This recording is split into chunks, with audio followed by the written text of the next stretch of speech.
je vous propose de faire une analyse de la remarque 50 du livre 9 des caractères de la bruyère, le portrait de Pamphile.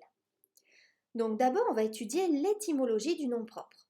Étymologiquement, le nom de Pamphile est construit sur le suffixe phile qui signifie aimer et le préfixe pan qui signifie tout. Pamphile est donc celui qui aime tout le monde, qui aime autrui, ce qui est un choix parfaitement ironique de la part de la bruyère, car ce personnage est le type même de l'égocentrique. N'oublie pas de t'abonner pour ne rien rater de mes prochaines vidéos et aussi pour m'encourager à continuer. C'est un portrait en action. Le portrait que fait ici la bruyère de Pamphile est comme toujours de nature psychologique et non physique. Mais pour bien embrosser le caractère, le moraliste choisit de montrer le personnage en action. La plupart des propositions du texte à Pamphile comme sujet. C'est une écriture objective. Les propositions sont juxtaposées. En évitant les connecteurs logiques, il fait mine de se concentrer sur ce qu'il veut donner à voir en toute objectivité. Une série de faits et gestes de Pamphile, comme à travers un portrait pointilliste, laissant le lecteur le contempler et se forger sa propre opinion à son sujet. Ainsi, l'énumération rend compte par son efficacité de la brièveté et de la sécheresse des entretiens de Pamphile. Ce texte amène une réflexion sur l'honnête homme. La bruyère entrecroise ici les champs lexicaux de la sociabilité, de la grandeur et de la médiocrité. La sociabilité est un enjeu central de la réflexion sur l'honnête homme. Ce dernier doit, en société, faire preuve d'humilité, ce qui s'oppose à la hauteur affichée de Pamphile, mais aussi de véritables qualités d'esprit qui s'opposent à la médiocrité manifeste de Pamphile. C'est donc tout l'opposé de l'idéal de l'honnête homme, tant vanté au XVIIe siècle. Donc, deuxième mouvement, l'archétype de l'homme de cour.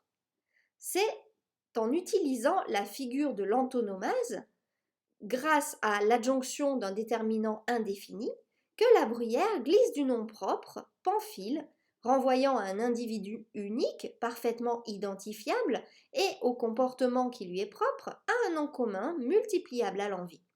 On trouvera à la fin du texte les Pamphiles. De ce fait, un Pamphile ne désigne plus un personnage unique, mais un type d'homme.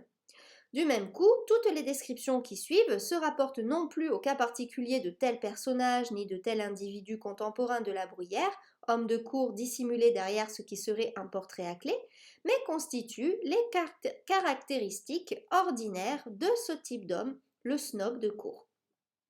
C'est un portrait dynamique grâce à la parataxe asyndétique, c'est-à-dire la juxtaposition de propositions sans mot de liaison, sur laquelle repose l'extrait et qui crée de nombreuses énumérations rapides, donnant beaucoup de dynamisme au portrait. Autre élément qui permet au moraliste d'animer son portrait, l'utilisation massive des verbes d'action dont Pamphile est le sujet et le choix de métaphores très visuelles pour décrire des éléments plus abstraits ou psychologiques du portrait.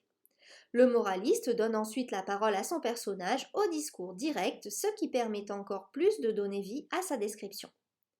Les antithèses donnent un portrait à charge de l'homme de cour. Donc ce portrait de l'homme de cour repose sur le jeu d'antithèse entre la réalité et les apparences, puisque la caractéristique première du courtisan est l'hypocrisie, la dissimulation et la volonté de manipuler autrui pour arriver à ses fins. La mention de la rougeur et le participe passé surpris traduisent bien cet écart entre la réalité et les apparences affichées par Pamphile. En le décrivant de manière très minutieuse, dans tous ses détails visuels, il sourit, la rougeur lui monterait-elle au visage, à travers une petite scénette, la bruyère achève de proposer un portrait particulièrement vivant au regard du spectateur. Troisième mouvement, le spectacle vivant au service de la satire. D'abord, le moraliste, de façon saisissante, fait entrer le lecteur à l'intérieur même de la scénette décrite par le biais du pronom personnel « vous ». Il instaure même un court dialogue entre Pamphile et le lecteur qui devient ainsi non seulement acteur de ce portrait, mais aussi interlocuteur du personnage.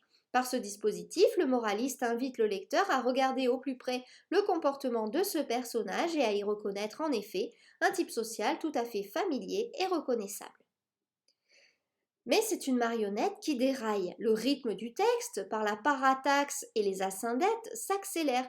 Les verbes de mouvement se multiplient et l'utilisation des locutions, des adverbes et des connecteurs temporels vient créer un effet de balancement en mettant en scène avec humour le caractère inconstant et changeant du personnage qui apparaît dans cette fin du texte comme une sorte de marionnette, d'automate aux gestes saccadés dont parfois la mécanique déraille puisque ces gestes erratiques semblent échapper à toute logique.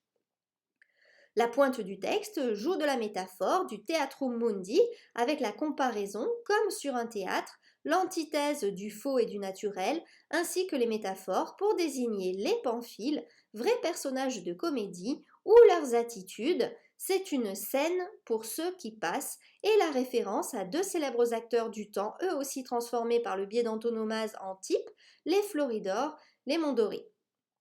Le moraliste construit ainsi une réflexion sur les jeux de cour où chaque courtisan joue son rôle et où dissimulation, faux semblant et hypocrisie constituent les principes du génie du courtisan.